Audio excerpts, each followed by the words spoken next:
क्योंकि ये वो क्लास है जिसको अगर दिया जाता है उनके हाथ में पैसा तो वो कंज्यूम करते हैं, और ओवरऑल जो आपका साइकिल है, इकोनॉमी का साइकिल है, उसको चलाने में हेल्प मिलती है। बिकॉज गवर्नमेंट ने पिछले साल दिवाली के अराउंड जब जीएसटी कम किया था, रिड्यूस किया था, तो उसका उद्देश्य यही था कि लोग ज्यादा से ज्यादा खरीदें।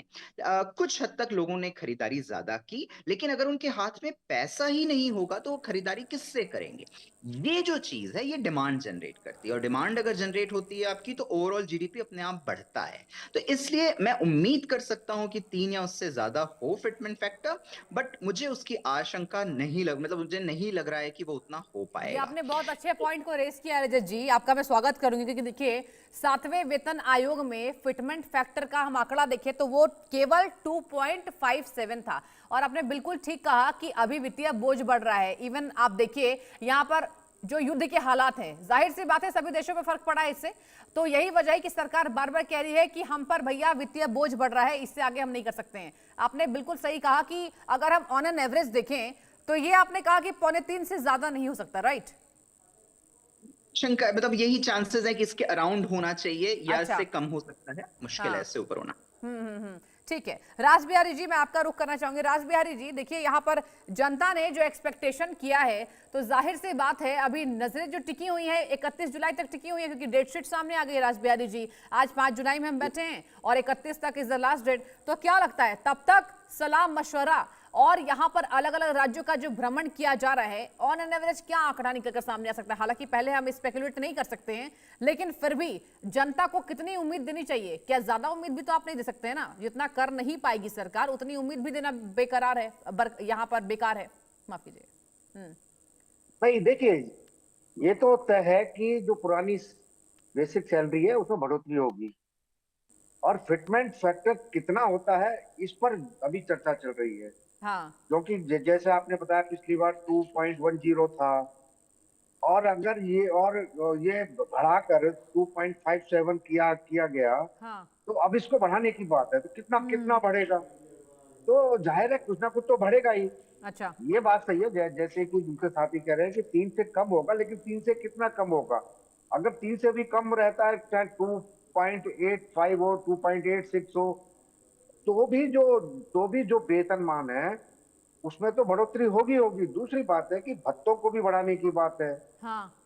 भत्ते जैसे एचआरए है, ट्रांसपोर्ट है, तो ये सब भी बढ़ोतरी होगी। एलटीए है, इन सब में भी बढ़ोतरी होगी। दूसरा दूसरा ये भी है कि जो एक परंपरा रही है, मुझे लगता है कि उसको भी बरकरार रखा जाएगा। क्योंकि जिस तरह से केंद्रीय कर्मचारियों के संगठन मांग मांग कर रहे हैं, उसके आधार को कहीं ना कहीं तो माना ही जाएगा। अच्छा। लेकिन लेकिन ये भी इसमें एक तय करने की बात है कि महंगाई कितनी किस इस गति से बढ़ रही है। और जो एक आकलन लगाया जाता है कि भाई कर्मचारियों का आजकल लाइफ स्टाइल किस तरह का है। फिर सबसे बड़ी बात है कि देश की अर्थव्यवस्था और सरकार की आर्थिक स्थिति क्या है। अगर इसको ध्यान में रखकर ही कर्मचारियों की मांगों को मानने का एक परंपरा रही है, मुझे लगता है वो भी इसमें रखा जाएगा। हाँ, लेकिन जिस तरह से देखिए, जिस तरह से भारत आर्थिक क्षेत्र में उन्नति कर रहा है, देश का हाँ। विश्व विश्व विश्व में चौथी आर्थिक स्थिति बन गया है, तो ये तो माना ही जाना चाहिए कि कर्मचारियों को, खासतौर पे केंद्रीय कर्मचारियों को, जो बहुत ज्यादा संख्या में नहीं होते, लगभग 50-60 लाख के आसपास होंगे, उनको तो फायदा होगा ही होगा। लेकिन केंद्रीय कर्मचारियों के साथ साथ ये राज्य सरकार पर भी बोझ बढ़ेगा कि कई बिल्कुल राज्य सही। सरकारों की स्थिति ऐसी नहीं होती। हम्म। लेकिन अगर जहां केंद्र में अगर वेतन सभी वेतन आयोग की सिफारिशें लागू होती हैं, तो राज्यों में भी वहां के जो कर्मचारी संगठन है वो राज्य सरकारों पर भी दबाव डालते हैं कि हमारे यहाँ भी ये लागू किया जाए। तो निश्चित तौर पे वहां भी लागू करना पड़ता है।